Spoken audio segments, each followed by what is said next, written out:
Everybody wants to be a part of the culture. Until it's time to be diverse, equitable, and inclusive. So we're having the uncomfortable conversations needed to spark the change. Right here, right now. We're your hosts, Kai Devereaux Lawson. And I'm Simeon Coker. And we say all the things you wouldn't.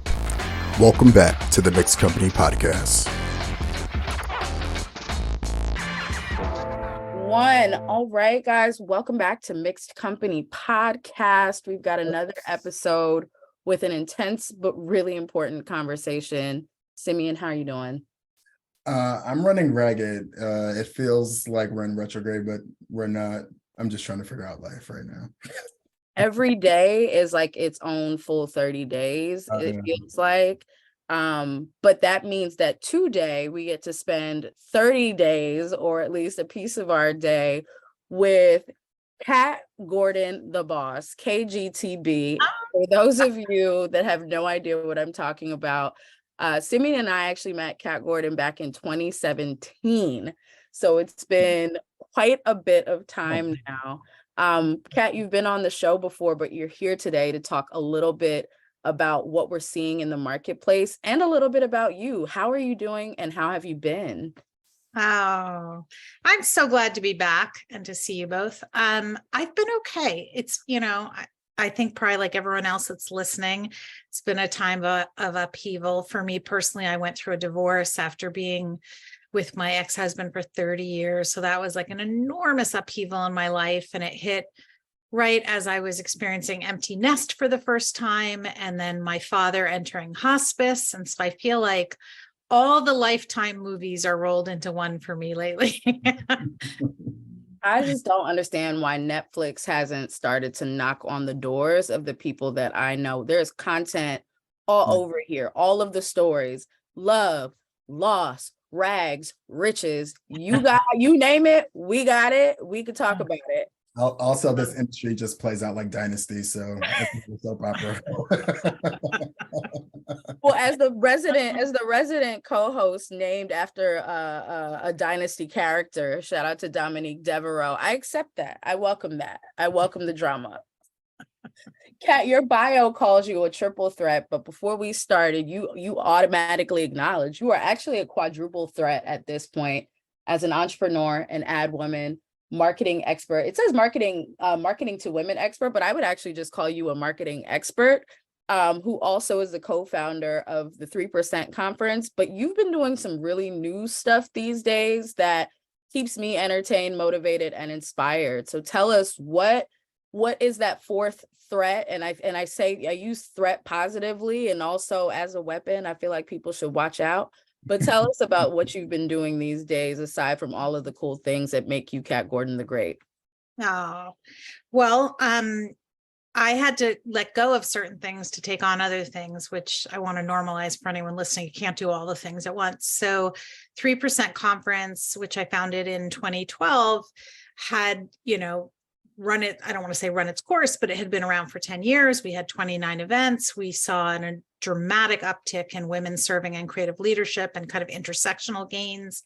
But COVID really made it challenging to continue on that route. So I started serving in this role called the Creative Entrepreneur in Residence, which was a job description I wrote about a job I thought every creative company needed, which was someone that's inside, that has an eye towards belonging and inclusion, and also creative kind of future, like corporate social responsibility and purpose branding.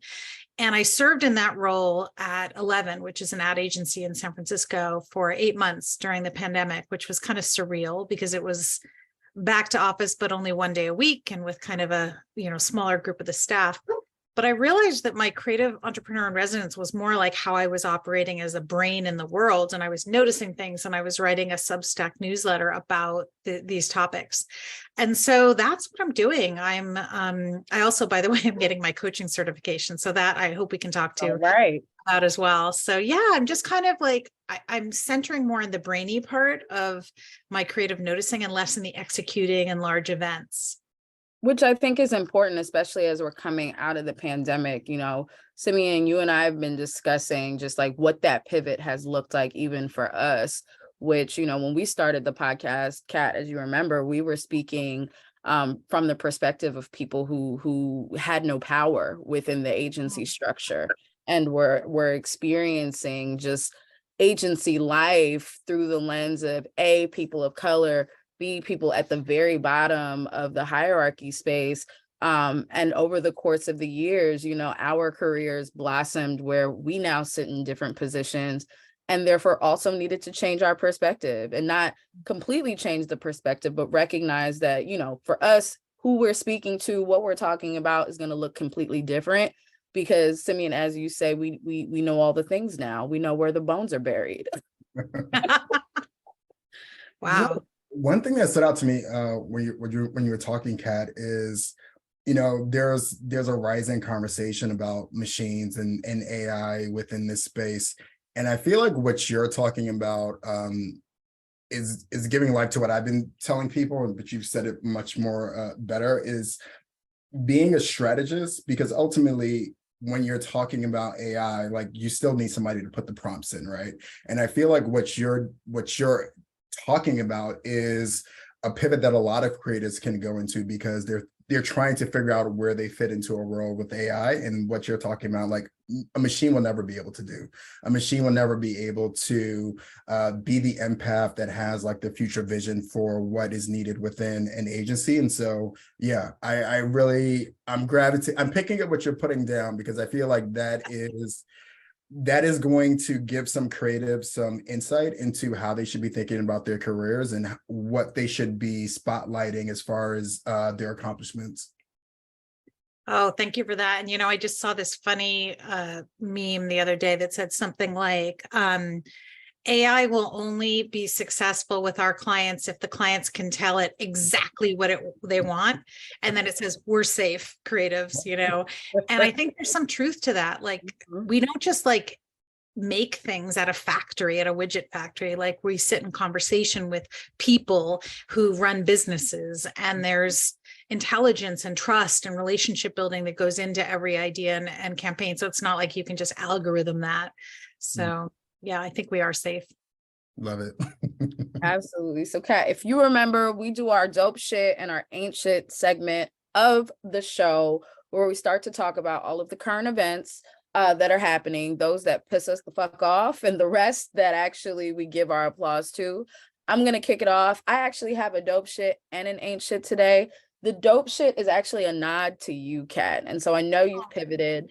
I know that the 3% conference has actually expanded into how you are bringing it more intimately to women in the industry who are, looking to charter their own path. But we've come a long way since 3%, because recently Wonderman Thompson has appointed Rosie Bardalis as creative leader in New York.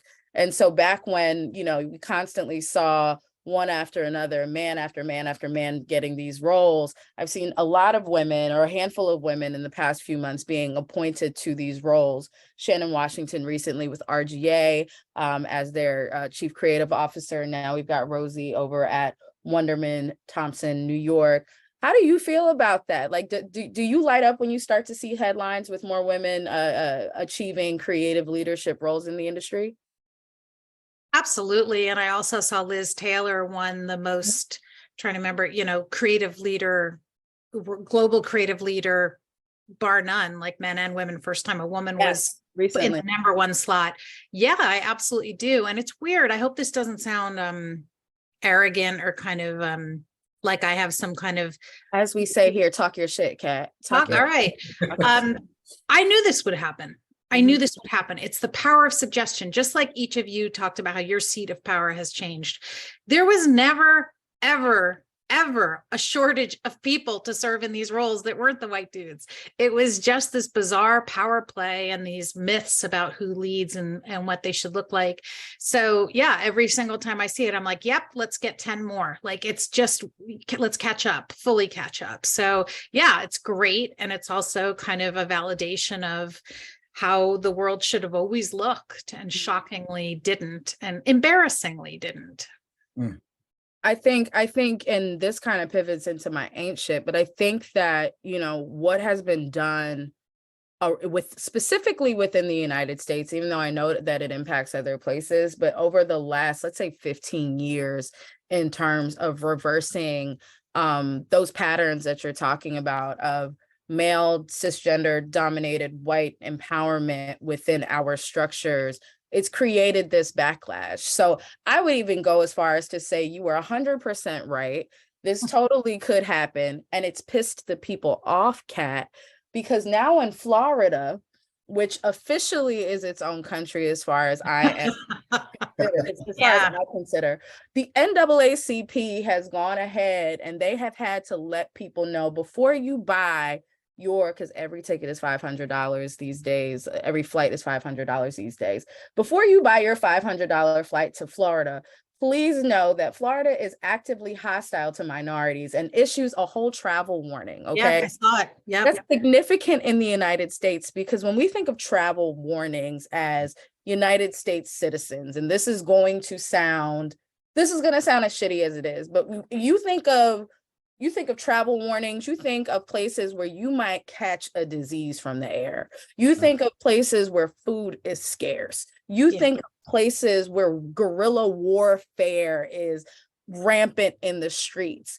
In the United States of the America, in Beyonce's 2023, the NAACP has had to put a formalized travel advisory warning people you might get got if you cross that the Georgia-Florida line, Florida-Georgia line, state line, of all of the places. And I think the reason for me why this is such an ain't shit isn't just because it is, right? And I think a lot of us have known this about a lot of states. We've experienced that hostility in places that we've gone, whether it was this year or before.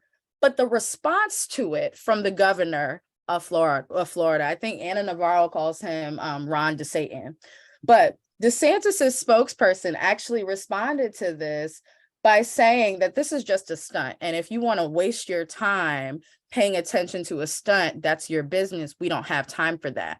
As far as I'm concerned, anybody that has time to pick fights with Mickey Mouse, like, let's be real. Okay, there's an entire beef happening between the state of Florida and the Vatican City of Florida, that is Walt Disney World, on laws. And so they're beefing with the Disney World, the child wonderment of the entire universe, and calling, I think, the truth that's being spoken from the NAACP, the stunt. For me, it's the gaslighting for me. It is the complete erasure of history for me. It is the complete disacknowledgement or unacknowledgement of everybody that has ever studied, gone to school, read a book, read a Twitter headline. Like, stop calling people stupid. The thing is the thing. The NAACP is calling the thing. And for that, Florida, for me, is just shit. Yep. That's a valid one. I feel like we've taken like 10 steps back, 10 steps forward and like 50 steps back, because that announcement felt like the 1960s. Like, don't drive to the South as a Black person, like a sundown town. Well, I guess as a Black person, as a woman, as a person who identifies LGBTQIA+, just as a person who wants to be welcoming if you don't have a bone of bigotry in your body, you can't come here. That's how I read it. It's a sundown state, which is crazy in 2023 for everyone. Yeah. This is why we live on the coasts, right, Kat? Yeah. I wonder though, you said it's ain't shit. Yeah, it's ain't shit, but I like the issuing of that announcement. It is when you talk about gaslighting, it is that truth bomb against gaslighting. And that's how you beat a bully, is you just refuse to back down. And if Florida loses the business and the travel and the residency of people that belong to these communities that feel targeted, that'll hurt.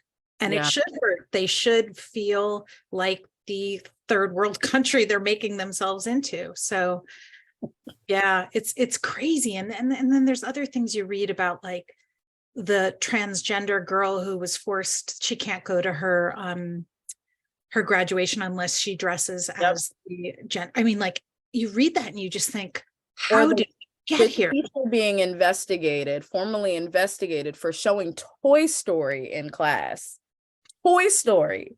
Yeah.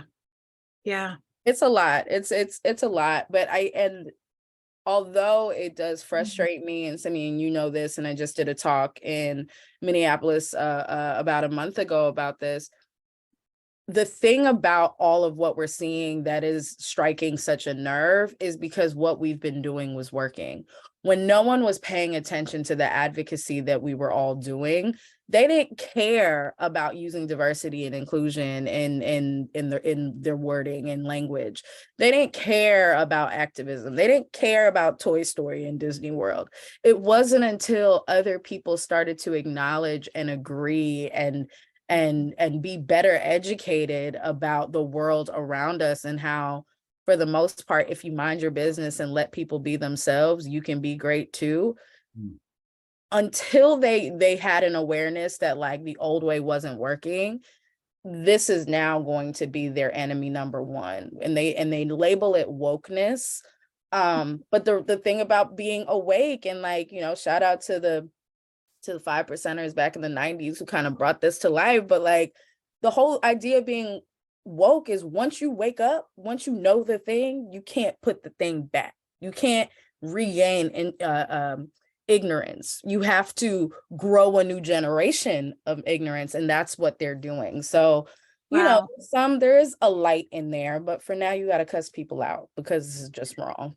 You're 100% right. And I'm remembering Liz Gilbert, the author, a year or two ago, she recorded a podcast I listened to where she talked about how this one male, he probably wasn't even a reader of her books, but somehow, you know, squatted on her website or her blog and just was losing his mind in the comments. And it was threatening and it was scary and it was, you know, venomous. But then she had this moment of complete calm settle over her, and she realized her mother, her grandmother, they didn't have blogs and audiences and a point of view and a voice.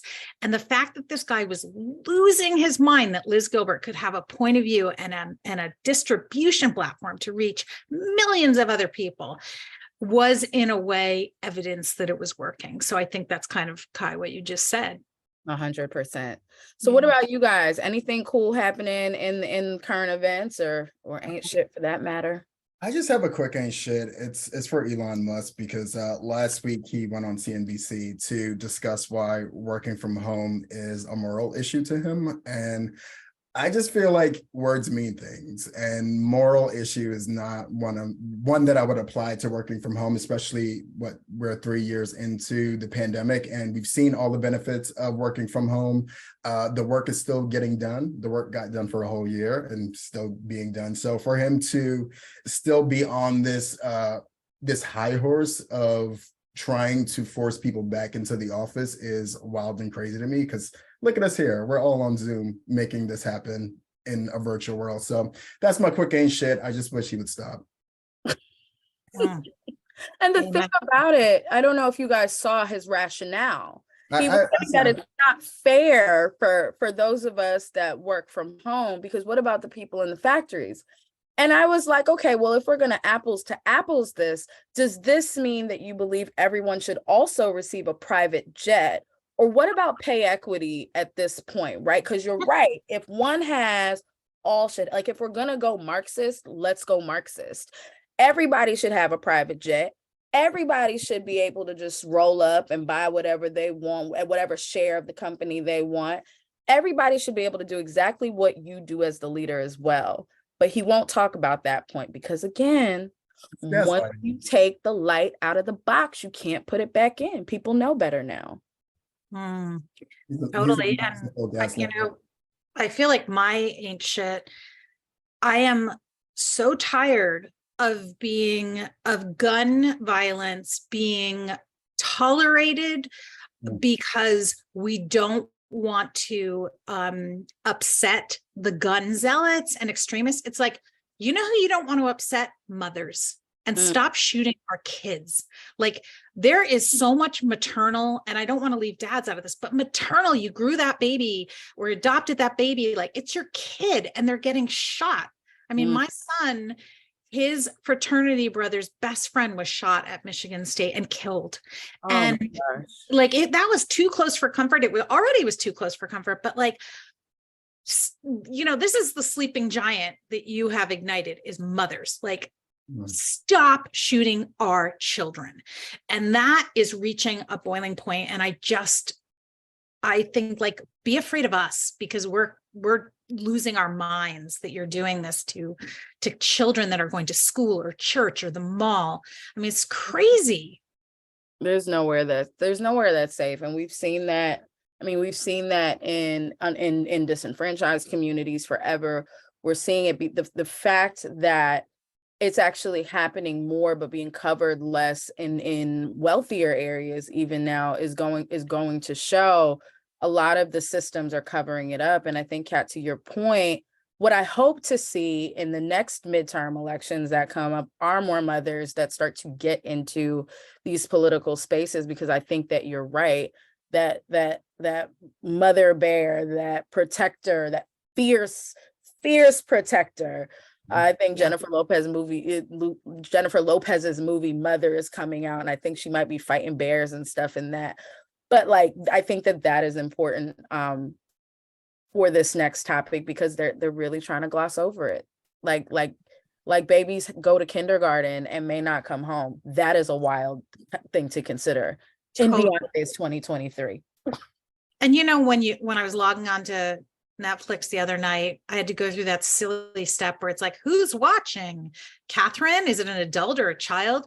And I was like, oh gosh, that seems so quaint that Netflix cares that a child might see a rated R movie when children are now learning live shooter drills at school, and they can work at McDonald's till midnight because of the lax child labor laws. Like, oh my gosh, like, it's crazy what we're exposing our children to in terms of trauma. That just boils my blood. Absolutely. There is a lot of trauma. And I think that that's actually a really interesting transition into how we got here. So, Kat, you actually wrote this amazing post that came to me the other day in my inbox about the rise of the introvert.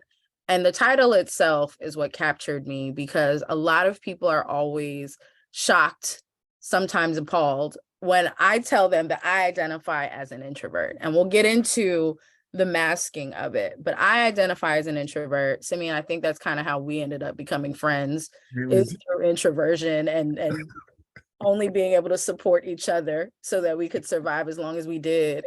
And being dinged for being introverts in that environment. That's exactly what happened. And so, Kat, you talked about, you actually wrote about how in a recent podcast interview, you had a conversation about introverts and empaths being the rise as the next creative leaders. I don't want to give away your article, so I'm not going to, because I really do want people to subscribe, read, discuss, etc. But I'd love to get your thoughts, especially as you've worked on the inside of the agencies, you work as a consultant, you've worked in freelance, you've put together the 3% conference. You've seen it from all different angles. So what is it that kind of motivated you or inspired you to realize, you know what? All of these extroverts out here fronting, they're not it anymore. It's the introverts' time. What kind of sparked that for you? Yeah, well, my gosh, it's so many like interconnected jigsaw puzzle pieces to answer that. But largely coming from the creative world, the best creative work, thinking, teamwork happens when people are not covering or code switching or in any way camouflaging who they are, when they're in a complete mode of psychological safety where they can say anything, be anything, they feel totally safe with the people that they're creating with, because it's a team sport, creativity. And yet I look at most ad agencies and they're more structured like dysfunctional families where everyone is vying for the attention of the creative leader. They're lining up outside his office. It's usually a him. And there's this scarcity mentality about like, who's the favorite and who's going to get the best briefs. And, and it just, none of it is the aura and the real true environment in which great creative thinking happens. And so I started to think about how more introverted and empathic people, and I would also put myself in that group, they're super noticers. They're people that move about the world and they're just incredibly tuned to details around them, to people, to moods. And as a result, it's very tiring being an introvert because you're using up, it's stimulating. However, the beauty and the gift of it is that you are paying very deep attention to things that matter to psychological safety. And so if we've got 90% of the leaders in the ad world being extroverts, people that are the loudest people, and I have nothing against extroverts. We just are not in balance in terms of we over index on extroverts, and we need to bring that back to balance. We need people leading that. I think one of the best markers for creative leaders is how safe does your team feel in your presence? Because that is going to translate to them creating beautiful, incredible, groundbreaking work. And so I just started to see that no one was really understanding that introverts who are seen as shy and quiet and not in the limelight. And sometimes they do self-select that because, again, it is so overstimulating, but that leadership does not equal extroversion. And we have prized that for so long that people assume that swagger and confidence and like largest presence in the room is leadership. No, it's one form of showing up in the world. And I actually believe that as our world is so broken, there are so many things that need to be reimagined in the next 50 years. The super noticers are going to be the fixers. And the people that can hold space for other people and keep their nervous system regulated, they're going to be the super healers and the super idea makers. And so every time I've mentioned this idea, I am so touched by the people that often message me privately and say, I can't even believe what you just said. It's almost like I'm inviting people that have self-selected out of leadership, that they're actually the exact thing that's needed right now. And it might be a little uncomfortable to step into the spotlight. It was always uncomfortable for me at 3%. I got better at it. But I also think that people that have gifts for the world, there is a price of admission of having to, be a little bit more in the spotlight than you wish, but that doesn't mean you have to emulate the way the current leaders look or conduct themselves, because, if someone's not talking, that doesn't mean they're not thinking. And conversely, when someone's always talking, I would argue that maybe they're not thinking enough. And so we need to prize these silences and these people that are observant, highly observant. So that was kind of the genesis of my thinking around that. And it seems to have really struck a chord. It did. Oh. Yeah. I think for me, just when I was reading it, I felt like that was what you were describing was a superpower that I was leaning into, but couldn't articulate. You're interviewing and they're like, well, why do you think you'll be such and such and such? And I know how I lead teams is the way that you describe, where people feel safe enough to say the crazy thing, to say the thing that quote unquote may be stupid, but knowing that my job is to not make them feel that way, to nurture them into a place where you can actually get the good ideas. And I think that's the thing that a lot of people are resonating with, which is they know what they do, but they haven't been able to articulate it, because these soft skills are not the things that they tell you to lean into when you're in college, right? They tell you executive presence is being boisterous leader in the room and being able to fill the silence. But I think to your point that you're able, when you're comfortable with the silence, and I think in a way comfortable with yourself, then you're able to lead the room in a way that's a lot more impactful and feel more safely. You gave us a word that I hope you don't mind. I'm gonna add it to my LinkedIn, but that concept of being a super noticer, because I think for me that's always been like my thing, is like I can zero in on, for me, what seems to be the most obvious, but what I've learned over time is it's always the thing that most people overlook. You're shaking your head, Simeon. Yeah. No, because it's like I think this is the root of both of our frustration, is that we see things and we're like, Why doesn't anybody else? Why doesn't everybody see this? Why isn't anybody paying attention? But you're right, like there hasn't been language for that. And I think, Simeon, you brought up the concept of like the executive presence and what we've been taught in school. And, I went to a historically Black college, shout out to Howard University. I remember in my orientation class, the way we were taught to posture ourselves is exactly as you're saying, Kat, is so like the hubris has to be there. You have to be big. If even if you're small, you have to come across big. And I found, for much of the earlier part of my career, trying to do that instead of leaning into the super noticing skill or the superpower of super noticing and saying those things out loud, that was what hurt me earlier on. I tell people all the time, my first few years in the industry, I heard people or read things and came across people saying like I was a ditz, like aloof, that I was not smart, that I and those things hurt because I'm like, I know that I got it, but you play so much time trying to like make this personality, so much so that I actually felt, to your point, that like leadership equaled extroversion. The only way to get noticed in a meeting is by being the loudest. And I'm not going to say was yet, but even currently, most people have to be the loudest. They have to be the funniest. They have to show some kind of personality, that you have to perform to even be considered for leadership roles. And I think, in this space, in this state of our industry where it's not like last year where anybody could choose whatever job they wanted. Jobs are hard to come by right now. Layoffs are happening across every industry right now. And so this concept of like, how do I position myself to be the most successful? We're pushing people in spaces where they're constantly uncomfortable with themselves.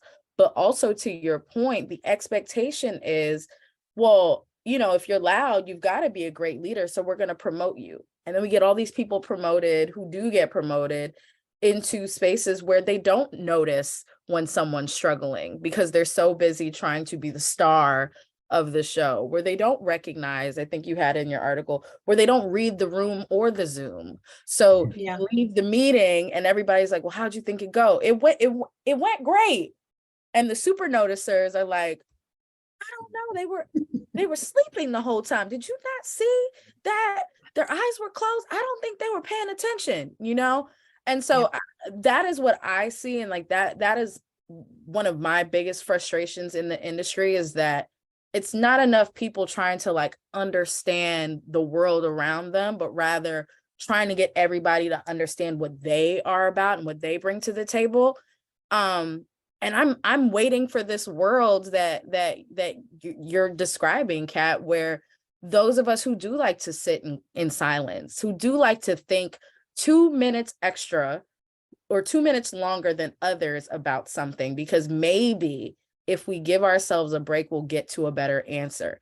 Maybe if I keep my mouth shut for 30 more seconds, somebody else will say something that'll help all of us get to the next point. But it's taking so long. It's taking so long to get there. No, I hear you. And I remember shortly after lockdown hit, can't remember who I was giving an interview to, but they were like, who are you watching that you think is handling the pandemic appropriately? And there was this kind of like super pointed question about like, who's the one to watch right now? And I thought about it for a minute and I said, you know what? Not enough time has gone by for us to be singling out people. I said, I'm interested in what the longer synthesizers are thinking right now, the super noticers.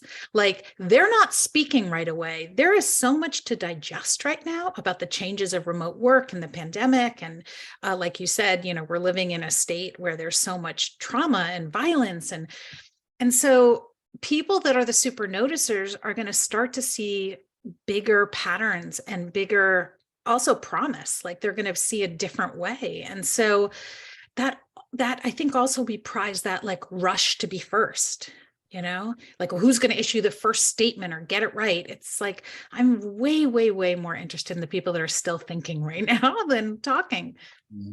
Yeah, and I think that goes to the scarcity mindset that you were talking about and earlier, where it's like if whoever says the idea first is the one who gets to work on the project.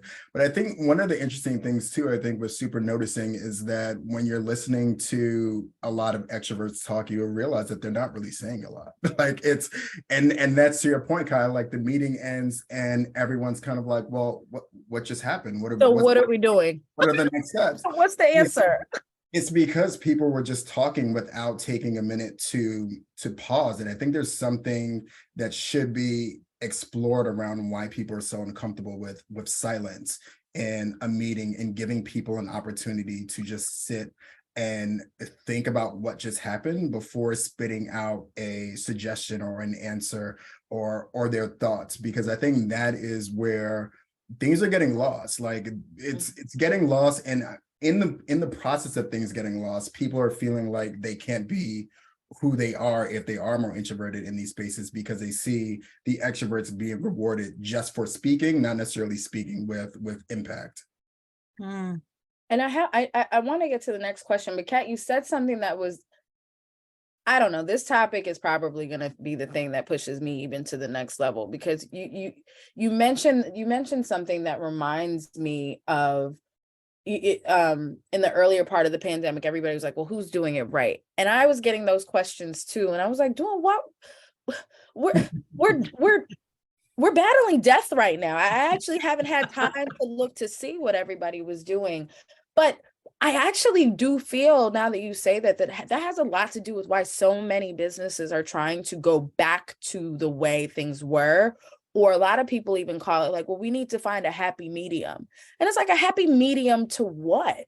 What is the medium? What was it about the way things were that worked so well for you outside of the performance of it, right? Because that's what it was.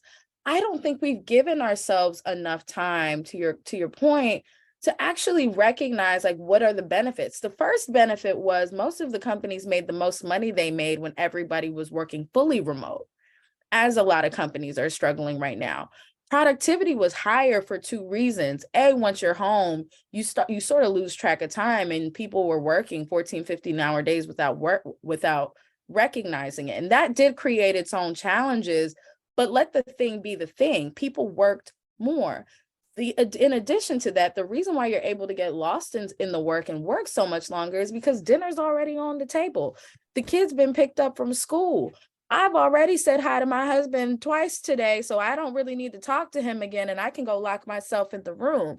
Those are things that people aren't understanding. That safety of being home, of not worrying, how am I getting to work? Well, like, am I avoiding a car accident? Am I avoiding a train wreck? Am I avoiding New York City subway? Because that is not the best place to be any time of the century.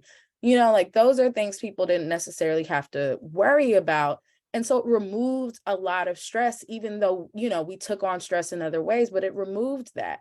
And I don't think people consider that, like, that silo time, while it may hurt a lot of extroverts, to your point, Kat, it did create a space where those of us who really needed that time alone, that time not to prep, or like I called it, my 30-minute meditation on the train of like transitioning from at home Kai to at work Kai, where I could actually just kind of like be Kai because I'm in my house.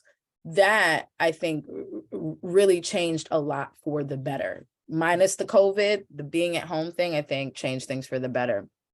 My question for you, because you actually brought up a good point in the conversation, which I think happened after the interview that you did. You saw a tweet from It's Dana White, where Dana says, Black people don't get to be introverts without serious challenges professionally and socially. And that was the part that made me, I had to walk away for a second from the screen, because I've never felt so seen in a tweet about my career ever. Because Wow. I was actually like, that took me back to kindergarten. I got in trouble for only having 2 friends in elementary school. My parents were literally called to the school, and I went to a Catholic school. I was the only Black child in the class because the teachers were concerned that I wasn't socializing enough. Grades were fine. you know, developing as one should expect to be to develop. But I only had 2 friends, and that was cause for concern. I remember in you know, the earlier part of my career, again, even recently, even maybe 3-4 years ago, where it's like, you know, well, if you're not speaking, I'm thinking that you're thinking something bad about me. And it's like, I'm not even worried about you. Like, why do I have to be worried about you? And so that hit, because again, I see so many colleagues, you're quiet, you don't respond to feedback with, I think people call it urgency. So you're not freaking out because you got negative feedback. You take it, it's like, all right, I'll fix it. That's it. That's all. And so like that kind of hit me. I don't know how it hit you, Sim, but it just brought up so many different flashes about life. It did. It actually brought me back to a tweet that I wrote 6 years ago. And I'll just read it. So, after living in this Black body for 33 years and talking to other Black men about our careers, I've come to the conclusion that way too many white people don't know how to work with us unless we act like the Fresh Prince of Bel-Air. And that came from when you and I worked together, Kai. The feedback was, oh, I just wish you were more gregarious. I wish you would like bounce around the office and like stop at people's desk and like talk to them a little bit. And what I said to her, I was like, well, nobody bounces by my desk. So like, this doesn't feel like a safe environment for me to just like walk up to somebody's desk who is kind of a stranger and just start a conversation. And I feel like that when I read that tweet, it just brought me back to like all of those moments where it's like, okay, so I'm in this environment because I'm a super noticer. I'm assessing this environment and my emotional safety and my energy, and coming to the conclusion that I think it's probably better if I like do the work and not worry about the politics of this place. And I think a lot of people are in that sort of balance, especially people of color, of like trying to figure out how to navigate the social politics of where they work, and also manage their energy in a way that doesn't compromise their emotional and mental health. Kat, what was it about that tweet that stopped you in your tracks? It made sense to me. I mean, this sounds so clinical, but it was like laying a slide over another slide with new information. And I was like, that makes sense to me, because everything about intersectional, workplace issues or life issues is about your various forms of who you are and where they're allowed and which spaces honor them and not. And all of a sudden, I used the term in that interview, dispositional diversity, that we have a lack of dispositional diversity. We have way more extroverts. But yes, if you then belong to another group that hasn't been the status quo in that space, let's say you're a Black leader, then all of a sudden it's like, oh, I look different than historically leaders have been prized here. And now I also have a natural way of leading that isn't prized. And so it made me sad. And there were obviously a lot of other people responded to that tweet because the comments beneath it were so heartbreaking. But I was grateful to have seen it, because I was like, this is not just a one level conversation about like introverts should lead. It's like, it's almost like being able to be an introverted leader is a luxury. And so can Black leaders afford that luxury? Can they be seen as a leader in a Black body and as a leader in their natural introverted state? And, obviously my hope and answer would be yes, they should be able to be all the things that they are. But until we talk openly about it, it's like, wow. So when we encounter someone that's more introverted, are we reading into their silences? Are we wondering why they're not making everyone around them comfortable by being more confident and gregarious? And if so, that's our work to do. It's to say, wow, I am really bringing a lot of judgment to how this person is showing up, and they're just trying to do their job. I mean, I just feel so much, sadness for the fact that so many of us have to work so hard just to be who we are. And that's even before we do the work. And so obviously my jam with 3% is all about diversity equals creativity equals profitability. The more diverse our workplaces are, the better the creative product, the more profitable everyone, benefits. But there's so many layers within that, so many layers of identity, so many layers of assumptions, bias, judgments. And so this is a conversation that just keeps giving. I mean, in a way, I love it because I love being part of the conversation, but I hate that it keeps revealing how many people are being harmed. It's true. There was a conversation that a lot that was happening within the Black creative, Black professional community about the need, and Kat, we've actually even talked about this, like this going back to the soft life, this going back to like leaning into a mediocrity that a black excellence hasn't afforded to a lot of people before, just because of what you said, that constant understanding that everyone has in a place of business, in the corporate capitalistic space. Being extroverted is what equals success, is what equals leadership. And so that excellence means that you are big and you have awards and you've been places and you do things and you wear, I'm literally describing us, right? And you wear the clothes and you have the gold and people know your voice and they see your face, when in reality, Kat, to your point, like the reason why this is so important to me is because, you know, what Simeon's saying, so many of us just want to save our energy, to have 25% of our own worlds to ourselves, to have 25% more time to think a little bit extra about the things that you discussed in that earlier meeting so you had a better answer for tomorrow. But that 25% is being spent on adorning ourselves in this space of extroversion, of standing out, of being big, of using words. Even, you know, I think the podcast, even in that, what became like a cover for us, like as a team of 3, where we didn't have a voice in our agencies, but because we were able to put on this armor, this voice of the podcast, genuinely, and shout out to Karina, the 3 of us were able to transition our careers because we were seen as bigger than we actually presented in the office space.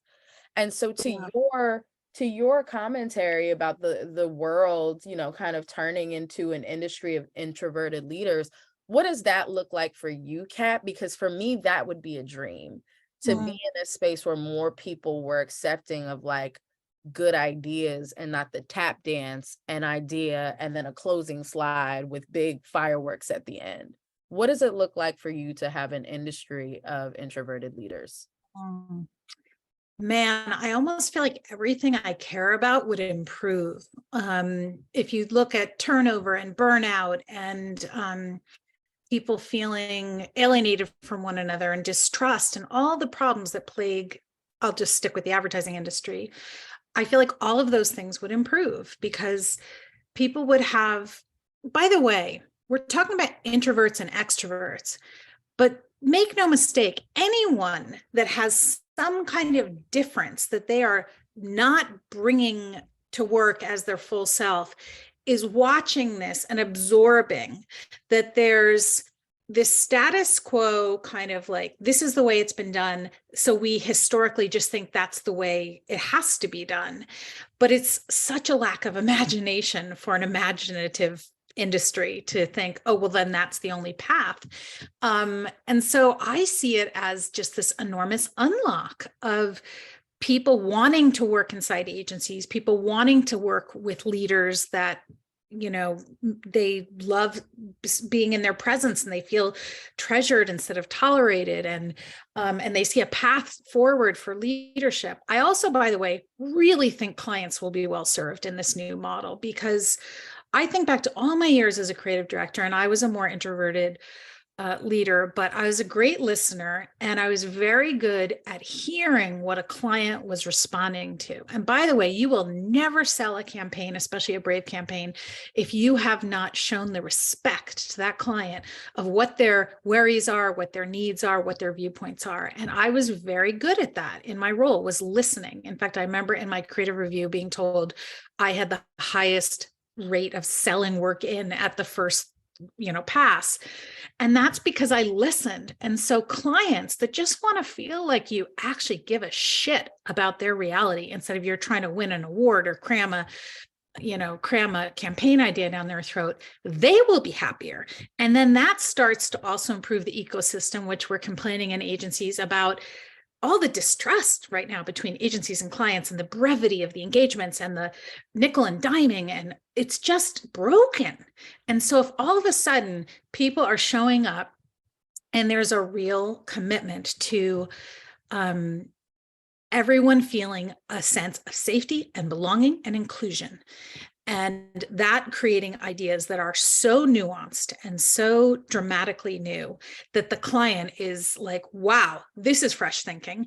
And it's not being sold to me as if I'm on a car lot. That starts to me to make our industry, it elevates it from, we're always at the car salesman, like lawyer, ambulance chaser level in terms of trust.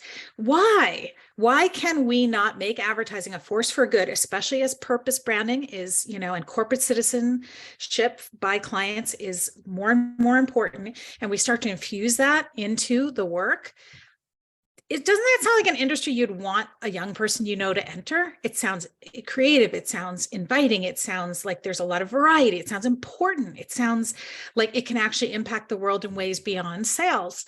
And that's how you get young people to want to work in advertising instead of in tech or other fields that maybe are paying more, shinier, sexier. So I see all upside. I have said that a lot of the things I've been talking about on my newsletter, about not rushing back to old paradigms, I've said that I recognize that what I'm saying is very challenging operationally, but that it's extremely exciting creatively. So for all the people that might be listening that are like the COO or the CFO or the people that have to know where the computers are and all those logistics, a quick, huge thank you, because I get that this is really uncomfortable, but this is also a great unlock for our industry. And it's a great opportunity. It's so sad to me that the three of us on this call we've all lost something over the years by not being able to be truly who we are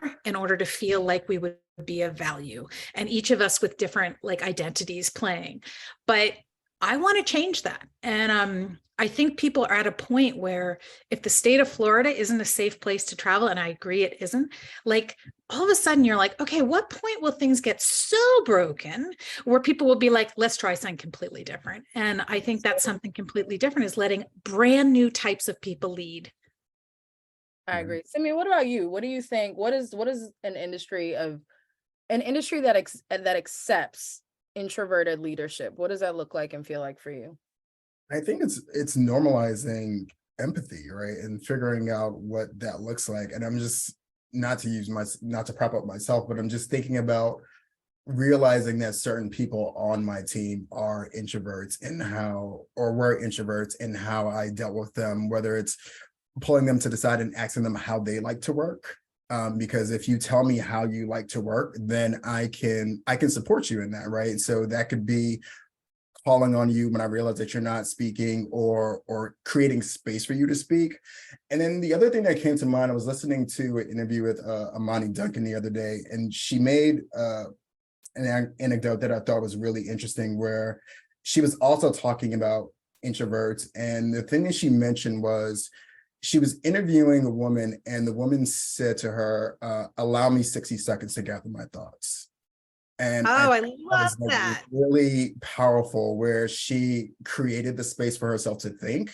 And I think that we can all normalize that, right? Just being in the meeting and just saying, give me 30 seconds to gather my thoughts. And I think that's how change happens, right? People like us doing the thing and creating space for it, because if we do it, then somebody else is going to do it. Bingo. Sure. And then I would add, before we close out, for me, it actually looks like a more successful industry, from an operations perspective, Kat.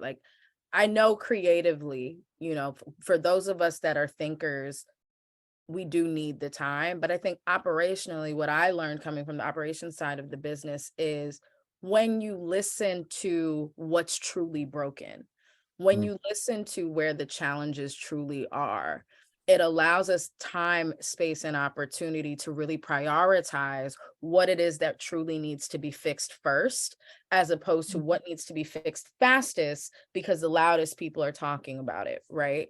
And so I think that that actually creates this space for equity and equilibrium between creativity and operations. The operations leaders that I know, A, they're women, and B, they're always looking to listen more closely to both the people, the clients, the finance teams, the functions teams, just to make sure that they're getting it right. And what gets in their way are those squeaky wheels that, to your, to the extroversion credit, just need to be heard, and not necessarily need to be triaged. And so I just think that we'll do less talking and get to more answers and find more solutions and be more efficient. And for me, those are like wet dreams, like efficiency. Like, I just wish the world was a little bit more. That's all I need in my life is efficiency. So with that, Kat, because I know you are a busy lady with a lot of stuff on your plate and you've got things to get back to. Thank you so much for joining us. I said it before, I'll say it again. You are Kat Gordon, the boss, KGTB to me. I appreciate your pivot. Continue to be inspirational. Kat Gordon was one of the first 3 people to put our podcast on and to give us platform. And so we appreciate you when you come to visit us. And thank you for joining us. Thank you very much. Thank you. This is such a great topic.